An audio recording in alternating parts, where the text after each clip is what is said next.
शरणं प्रपद्ये। दक्षिणे लक्ष्मणो यस्य वामे च जनकात्मजा। पुरतो मारुतिर्यस्य तं वन्दे रघुनन्दनम्। जानकी जीवनं वन्दे मांडवी प्राणवल्लभम्। उर्मिला रमणं वन्दे कीर्तिकान्तं नमाम्यहम्। सिया मांडवी उर्मिला श्रुति कीर्ति बरबाम। चार ललन चारो लली तुलसी करत प्रणाम। गोविंद मेरी यह प्रार्थना है, भूलूं न मैं नाम कभी तुम्हारा। निष्काम हो के दिन रात गाऊं गोविंद।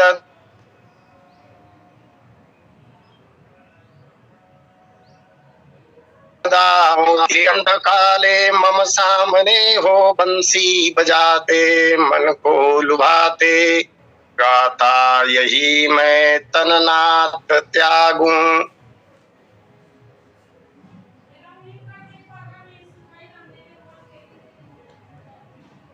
वल्क्य भरद्वाज मुनि उमा समेत महेश।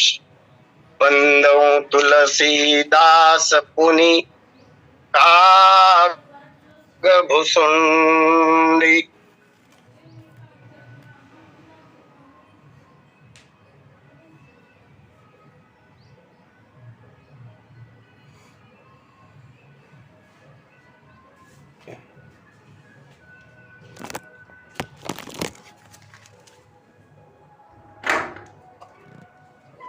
नहीं देई बर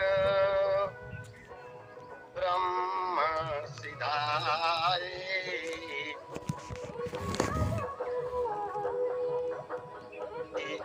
हर्षित अपने गृह आए। मैं तन जामन दोदरी नामा। परम सुंदरी नारी ललामा।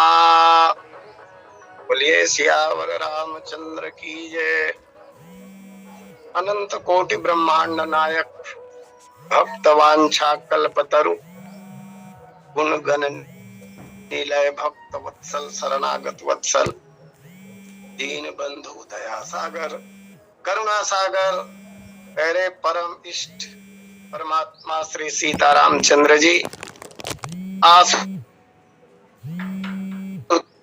जी कपीश्वर अंजनी नंदन हनुमान जी महाराज एवं युग पुरुष गोस्वामी तुलसीदास जी महाराज, श्री राम कथा सत्संग लिंक से जुड़े हुए समस्त समादरणीय महानुभावों, अर्चनीय वंदनीय पूजनीय माताओं तथा बहनों, इस कार्यक्रम के संयोजक एवं संचालक आदरणीय पटेल जी, आज के प्रथम एवं द्वितीय लिंक के वक्ता सम्माननीय श्री सुरेंद्र सिन्हा जी एवं श्री पहाड़ सिंह साहू जी। आइए पूर्व दोनों वक्ता महान भावों के श्रीमुख से बहुत सरस कथा का पान हम लोग कर रहे थे। भगवान की असीम अनुकंपा एवं आपकी कृपा से जो सहयोग मिला है उसका सदुपयोग करने का प्रयास हो। कल कथा के क्रम में हम लोगों ने देखा था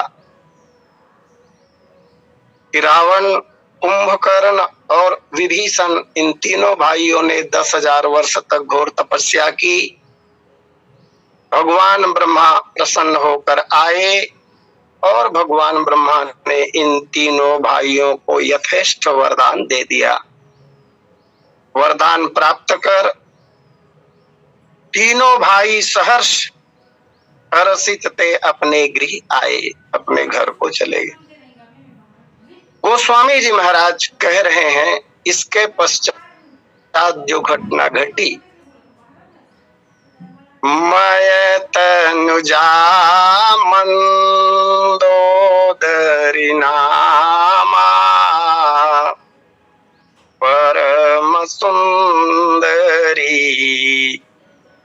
नारी ललाम।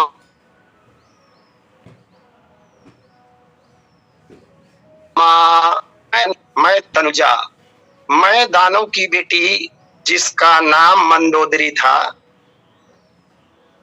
जो अनुपम सुंदरी थी, परम सुंदरी कहा, परम सुंदरी,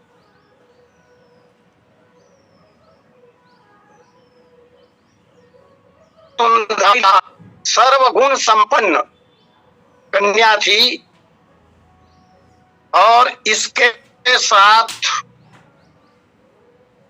रावण का विवाह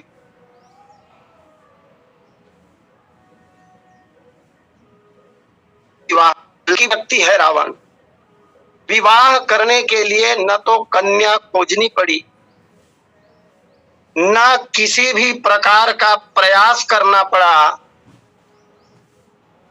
सुंदर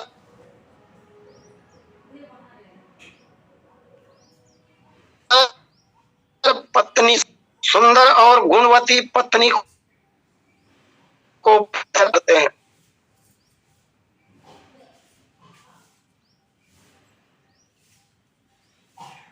इसको तो कठिन प्रयास नहीं है, लेकिन सौभाग्यशाली रावण को बिना प्रयास के ही पत्नी के रूप में मंदोदरी मिली, जो अनुपम सुंदरी है।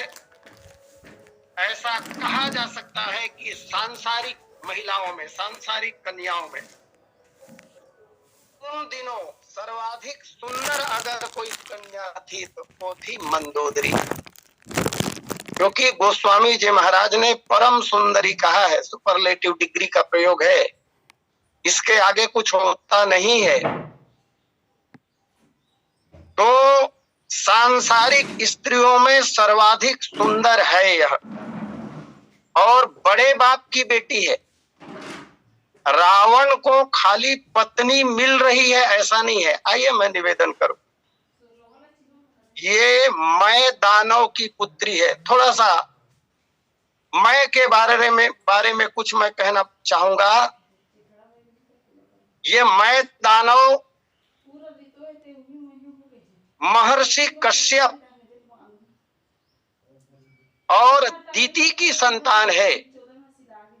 बहुत ऊंचे खानदान का व्यक्ति है। भगवान ब्रह्मा हुए, भगवान ब्रह्मा के मरीचि हुए, और मरीच के पुत्र महर्षि कश्यप हुए। उनकी अनेक पत्नियां थी, जिसमें से दीति नामक पत्नी से मैं का जन्म हुआ। ये मैं बहुत योग्य व्यक्ति था। कथा में वर्णन आता है, ये राक्षसों का शिल्पी था और मायावी भी था, माया रचना जानता था। शिल्पी तो ऐसा था जैसे देवताओं के शिल्पी भगवान विश्वकर्मा है। भगवान श्री राम की सेना में भी 2 शिल्पी हैं, यद्यपि वे विश्वकर्मा के ही पुत्र हैं। नल और नील जिनका नाम है, ये वानरों के शिल्पी हैं। इसी तरह दैत्यों के शिल्पी मैं दानव था। त्रिपुरासुर एक बार गया इसके पास, और त्रिपुरासुर ने कहा, मेरे रहने के लिए ऐसा नगर बनाओ, तुम ऐसे नगर का निर्माण करो जो धरती में एक जगह स्थिर न हो। 3 नगर बनाए एक साथ, और उनका आकार विमान जैसा होता था। विमान जैसा नगर 3 पुर एक साथ बना के जोड़ दिया। धरती के ऊपर आसमान में ये नगर विमान जैसा उड़ता रहता था, जहां त्रिपुरासुर रहा करते थे। उसको बनाने वाला ये मैं दानव ही था। इतना ही नहीं, महाराज युधिष्ठिर के कहने पर महाराज युधिष्ठिर ने कृष्ण से कहा, श्री कृष्ण मेरे लिए सर्वगुण संपन्न एक सभा भवन बनवा दीजिए ना, बोलकर मैं दानव से। तो धर्मराज युधिष्ठिर के लिए कृष्ण के कहने पर सर्वगुण संपन्न धर्म सभा का निर्माण भी इसी ने किया था। इनका कला कौशल देवता, दानव और मानव के संदर्भ में यदि देखा जाए तो संपूर्ण कला कौशल का आदर्श नमूना हुआ करता था। और अर्जुन को इन्होंने ही देवदत्त नामक शंख दिया था। वृषपर्वा की गदा भीम को इन्होंने ही दी थी। ब्रह्मा जी के द्वारा बनाए हुए लंका का पुनर्निर्माण, लंका की सजावट इन्होंने ही की थी।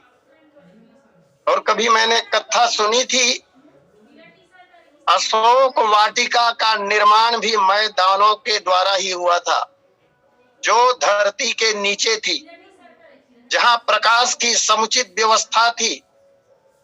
इसीलिए तो लंका के कोने कोने छान मारने के बाद भी आंजने हनुमान जी महाराज अशोक वाटिका न पहुंच पाए। विभीषण से पूछना पड़ा उन्हें।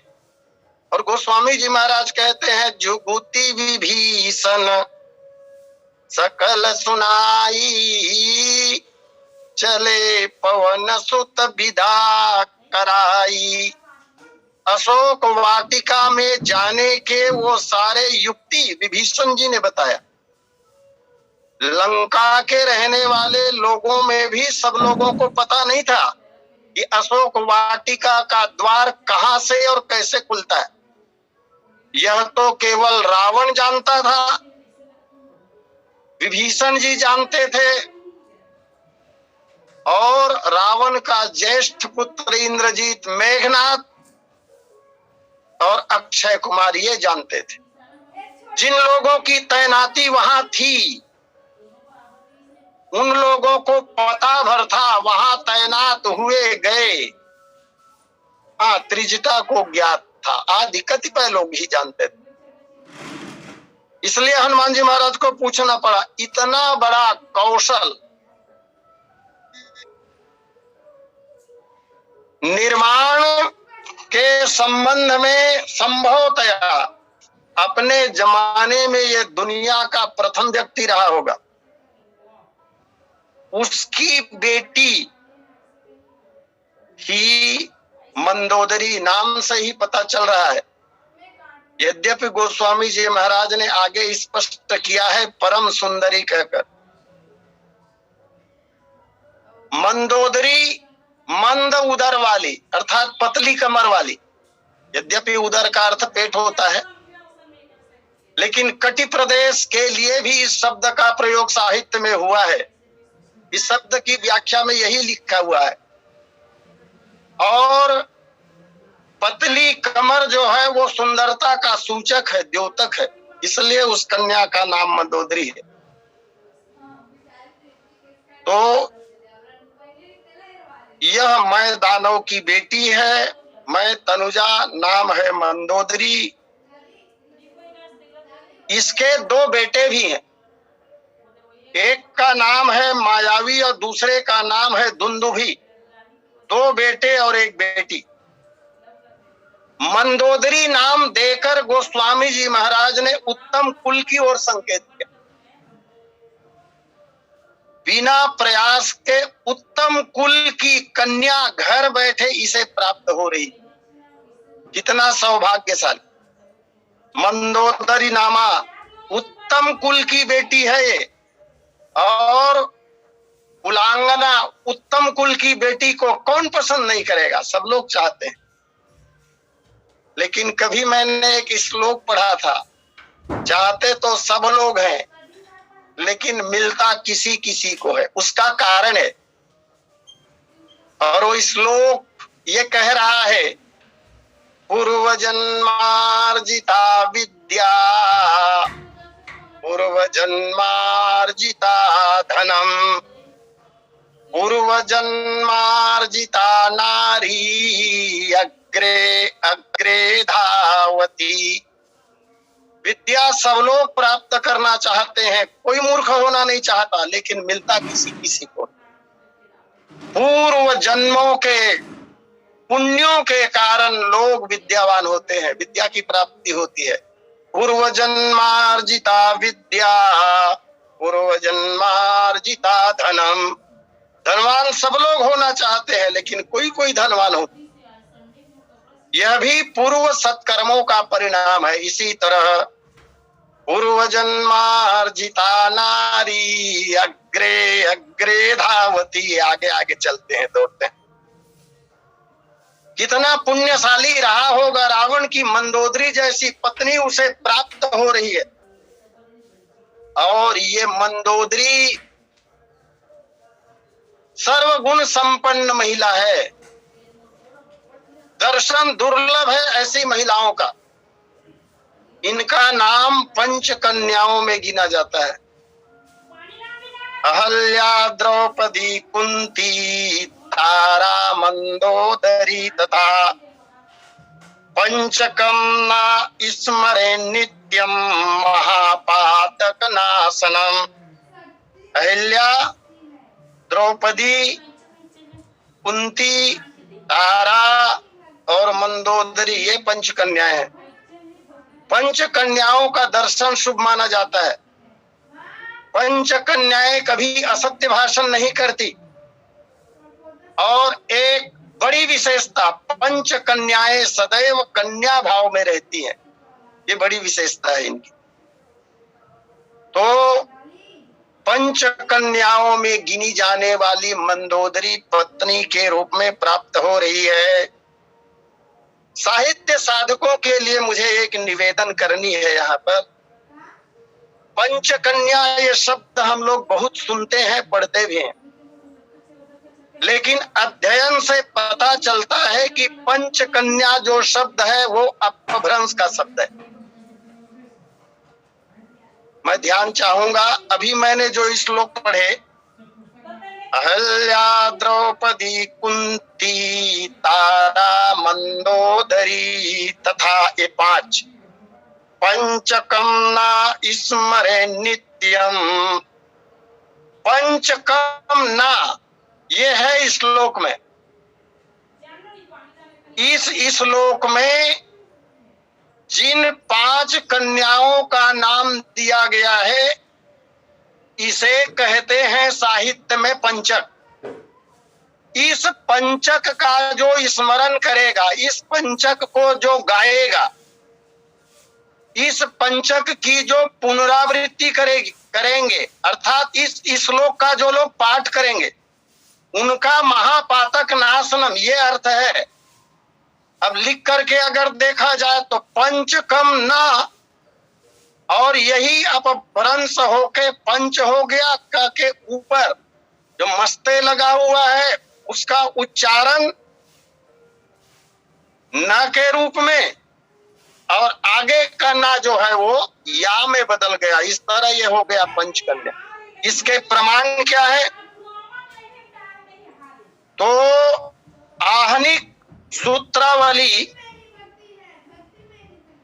पुण्य श्लोक, वहां पर इसका वर्णन है, आचार्य मयूख से उद्धृत है। और दूसरा प्रमाण ऋग्वेदी ब्रह्मचर्य समुच्चय आहनिक आचार प्रकरण प्रातः स्मरण श्लोक 6। परंतु इन दोनों स्थानों पर श्लोक ऐसा ही है, एक शब्द नहीं है। और वो शब्द कौन सा है? तो बोले कुंती शब्द नहीं है। इन दोनों स्थानों पर माने ऋग्वेदी ब्रह्म कर्म में भी कुंती नहीं है, बल्कि यह श्लोक इस प्रकार है, अहल्या, द्रौपदी, सीता, तारा, मंदोदरी तथा पंचकम न स्मरे नित्यम महापातक नाशनम। लेकिन अन्य स्थानों में सीता के स्थान पर कुंती शब्द है। आइए, तो ये मंदोदरी जो है वो पंचकन्या है। ऐसी पंचकन्या रावण को मिलने जा रही है। घटना ऐसी है, रावण एक दिन शिकार खेलने के लिए गया हुआ था। उसी समय मैदानव अपनी पुत्री मंदोदरी को लेकर उसके लिए योग्य वर की तलाश में घूमता हुआ, अथवा यह जानकर, क्या जानकर, तो बोले उन दिनों में रावण की धाक समग्र विश्व में जम चुकी थी। ज्योतिष का महान पंडित, धर्म ग्रंथों के मामले में गोल्ड मेडलिस्ट रावण, आचार्य रावण, विद्या विशारद रावण, राजनीति का महापंडित रावण, बल में अपरिमित बलशाली रावण, चतुर्दिक उनकी यश पताका फहरा रही थी। रावण की ख्याति सारे संसार में फैल चुकी थी। तपस्या और साधना में ऐसा प्रबल कि 10,000 वर्षों तक कठिन तपस्या की, 1,000 वर्ष पूर्ण होने पर सिर काटकर अग्निदेव को भेंट चढ़ाए। कल कथा में बात आई। रावण के बारे में इन जानकारियों को प्राप्त करके मैं दानव प्रसन्न हुआ, और मैं दानव ये चाहने लगा कि यदि मेरी कन्या मंदोदरी का विवाह रावण के साथ हो जाए तो अति उत्तम होगा। अभी रावण का विवाह हुआ नहीं है।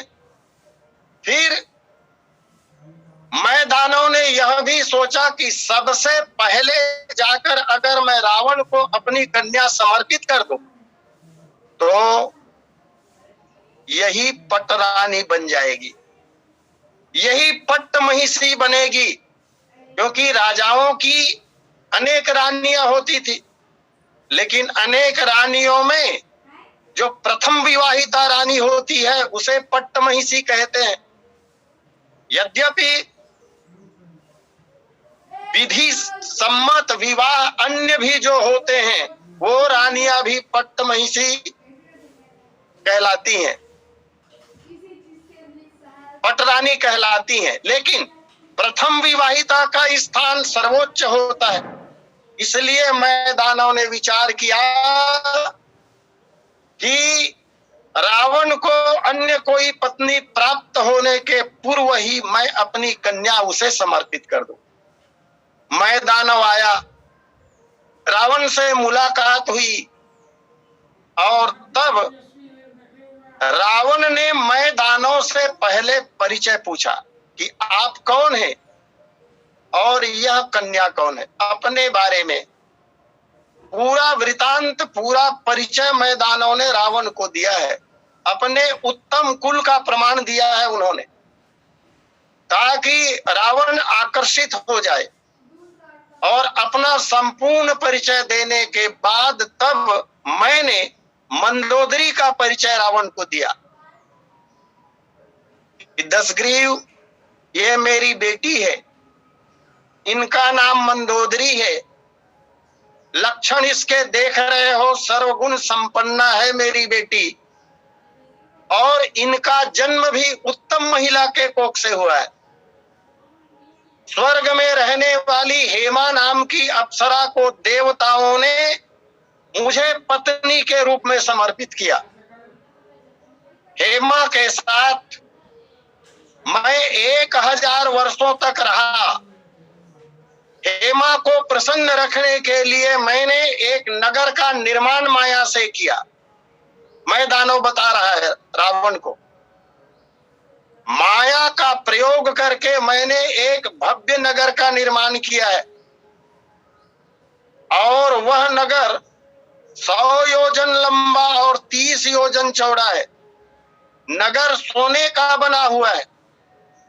वहां मैं रहता था 1000 वर्षों से, परंतु देवलोक में कोई कार्य आ जाने के कारण देवताओं ने हेमा को बुला लिया। हेमा चली गई और आज 14 वर्ष हो गए, हेमा नहीं लौटी। मैं अपनी बेटी के साथ उस नगरी में अर्थात लंका में निवास करता हूं। मैंने देखा, मेरी नजर में आप योग्य दिखाई दिए। मैं चाहता हूं कि मेरी बेटी का हाथ आप स्वीकार करें। और तब मैंने भी, यद्यपि जानता था वो रावण के बारे में, फिर भी रावण से अपना परिचय पूछा। और रावण ने भी, था तो महापंडित, बोलना तो आता था, इतना सुंदर परिचय अपना दिया है उसने। ब्रह्मा जी से लेकर अपनी पीढ़ी तक जो जो नाम थे पूर्वजों के, वो सब वर्णन किया रावण ने। दोनों की बात बन गई। रावण भी प्रसन्न हो गया, तैयार हो गया। और तब जंगल में ही अग्नि प्रज्वलित कर मैदानों ने अपनी बेटी मंदोदरी रावण को दे दी। अब रावण, कितनी अच्छी बात, मंदोदरी जैसी पत्नी रहने के लिए लंका जैसी नगरी, ये मैं दानव की ओर से दिया गया है। और राजनीति का भी महापंडित था वो, तब से ही रावण जान रहा था। रावण की चालाकी बहुत गजब की थी। रावण ने विचार किया कि अभी तो मैं ससुराल में रहूंगा ही, लेकिन ये लंका एक दिन मेरी ही होगी। यद्यपि मंदोदरी के 2 भाई हैं, मायावी और दुंदुभी, और चालबाजी करके, बाली से मित्रता करके, बाली से संधि करके, वानर राज बाली से, दोनों भाइयों की हत्या रावण ने ही करवाई।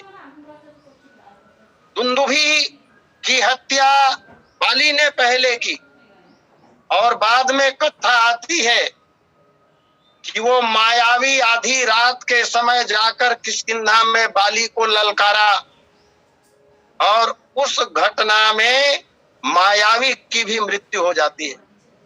इस तरह अपने मार्ग से मायावी और दुंदुभी दोनों को हटाने का काम भविष्य में रावण ने किया, और इस तरह रावण लंका का अधिपति बन बैठा। तो मैं तनया मंदोदरी नामा परम सुंदरी नारी ललामा। इसके पश्चात रावण ने अनेक पत्नियों को स्वीकार किया। कभी मैंने सुनी थी, ये बात कहां तक प्रमाणित है कह नहीं सकता, लेकिन सुनी थी किसी विद्वान से, रावण की 1600 पत्नियां थी। प्रमाणित है कि नहीं, नहीं कह सकता। आइए, लेकिन मानस जी में ये बात तो मिलता ही है। देव जक्ष गंधर्व नर किन्नर नाग कुमारी, जीति बरी निज बाहुबल बहु सुंदर बर नारी। जो भी कन्या उसकी नजरों में भा जाए, चाहे वह किसी की हो, उसे बरबस हरण करके रावण ले आता था और अपनी पत्नी बना लेता था। वैसे शास्त्रों में रानियां जो है वो 4 प्रकार की कही गई। मानस पीयूष में ही भगवान श्री रामचंद्र जी महाराज के जन्म प्रकरण में ये बात लिखा हुआ है। किसी राजा की प्रथम विवाहिता जो रानी होती है, प्रथम विवाहिता, ऐसी रानी को पट्टमहिषी कहते हैं। ये ज्येष्ठा रानी होती है, प्रथम रानी होती है, और विधि सम्मत तरीके से पानी ग्रहण की हुई पानी ग्रहीता होती है। प्रथम पानी ग्रहीता रानी के होते हुए भी अन्य किसी कारणों से कन्या के पिता से कन्या का हाथ मांगकर विधि सम्मत तरीके से अगर किसी अन्य कन्या से कोई राजा विवाह करता है तो इस श्रेणी की रानियों को परिव्राता रानी कहा जाता है। राजाओं की परंपरा में यह बात भी देखने को मिलती है कि बिना कन्या के पिता से बात किए किसी कन्या को बिना विधि के, बिना पानी ग्रहण के पत्नी के भाव से जब स्वीकार कर लिया जाता है तो वह भी उस राजा की रानी कहलाती है। ऐसी रानियों को बाबाता रानी कहते हैं।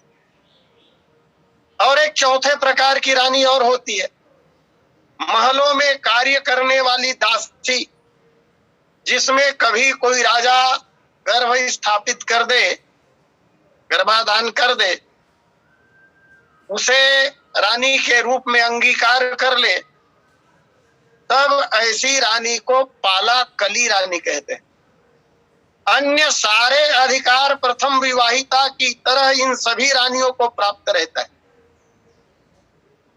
परंतु एक अधिकार ऐसा है जो केवल पट्ट महिषी और परिव्राता को ही प्राप्त होता है, बाबाता और पालाकली को प्राप्त नहीं रहता। वो अधिकार ये है, यज्ञादि अनुष्ठान में जब राजा बैठता है तो ऐसे समय में विधि सम्मत ढंग से पानी ग्रहण की हुई पट्ट महिषी और परिव्राता रानी ही राजा के साथ बैठ सकती है, बाबाता और पालिकली नहीं।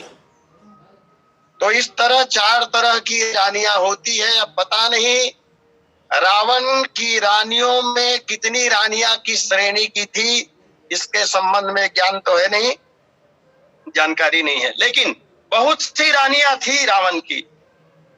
आइए, मैं निवेदन कर रहा था, सुंदर रूपवती सर्वगुण संपन्न पत्नी मंदोदरी को पाकर रावण बहुत प्रसन्न है, अति प्रसन्न है रावण, और जाकर के लंका में अब रहने लगा। गोस्वामी जी महाराज लंका की तस्वीर खींचते हुए कह रहे हैं, गिरि त्रिकूट एक सिंधु मझारी, विधि निर्मित दुर्गम यति भारी। ये लंका त्रिकूट पर्वत के ऊपर बसी हुई है। त्रयानाम कूटानाम समाहारा, जहां तीन पर्वतों की सीमा मिलती है उसे त्रिकूट कहा जाता है। कूट का अर्थ ही होता है पर्वत। तीन पर्वतों की सीमा जहां मिले आपस में वो त्रिकूट है। अथवा विद्वानों ने कहा यहाँ तीन कूट है ही। एक पर्वत का नाम है सुबेल, एक पर्वत का नाम है सुंदराचल, और लोग कहते हैं कि एक पर्वत का नाम है महेंद्राचल। इन तीनों की सीमा मिलती है, उसी के ऊपर में लंका बसी हुई है। इस तरह भगवान ब्रह्मा ने उस नगर की स्थापना या रचना पहले की, ब्रह्मा जी, और बाद में उसको सजाने संवारने का काम विश्वकर्मा ने किया था। और उसके बाद जब वहां मय दानव का अधिकार हुआ तो मय दानव ने उसकी सजावट, जीर्णोद्धार, पुनर्निर्माण मैंने किया था। अब देवी भागवत के अनुसार एक सुंदर बात का पता चलता है। इस त्रिकूट पर्वत में जहां पर लंका बसी हुई है, देवी भागवत के अनुसार ये एक सिद्ध पीठ का स्थान है। अब ग्रंथ में कौन सा पीठ है ये नहीं लिखा, जानकारी मानस पीयूष से ही है। वामन पुराण के अनुसार त्रिकूट नाम का एक पर्वत है, लेकिन ये त्रिकूट नहीं है, वो दूसरा है जो क्षीर सागर में है, जहां नारद जी रहते हैं। और ऐसा भी कहा जाता है कि एक बार गरुड़ जी और पवन देव दोनों बलशाली हैं, दोनों की मुलाकात हुई, और दोनों की मुलाकात हुई तो दोनों अपने अपने बल की चर्चा करने लगे, अपना अपना बल का प्रदर्शन करने लगे। दोनों कह रहे हैं कि मैं ज्यादा बलशाली। तो पवन देव को गुस्सा आया, और गुस्से में आकर पवन देव ने प्रचंड वेग से सुमेरु पर्वत के एक शिखर को तोड़ा, और उसी शिखर का नाम त्रिकूट था। और सुमेरु पर्वत के श्रृंग त्रिकूट पर्वत को तोड़कर उखाड़कर जोर से फेंक दिया समुद्र में। वो समुद्र में जाकर स्थिर हो गया। उसी के ऊपर कालांतर में ये नगरी बसाई गई जो लंका कहलाई। इस तरह गिरी त्रिकूट एक सिंधु मझारी, विधि निर्मित दुर्गम यति भारी। चारों ओर जल, ताकि कोई वहां न जा सके, इसलिए भारी दुर्गम कहा गया। आइए, समय पूर्णता पर है। मैं अपनी वाणी को यही विराम देते हुए सादर आमंत्रित करूं आदरणीय पटेल जी को। बोलिए लखन से रामचंद्र की जय। बोलिए सियावर रामचंद्र की जय।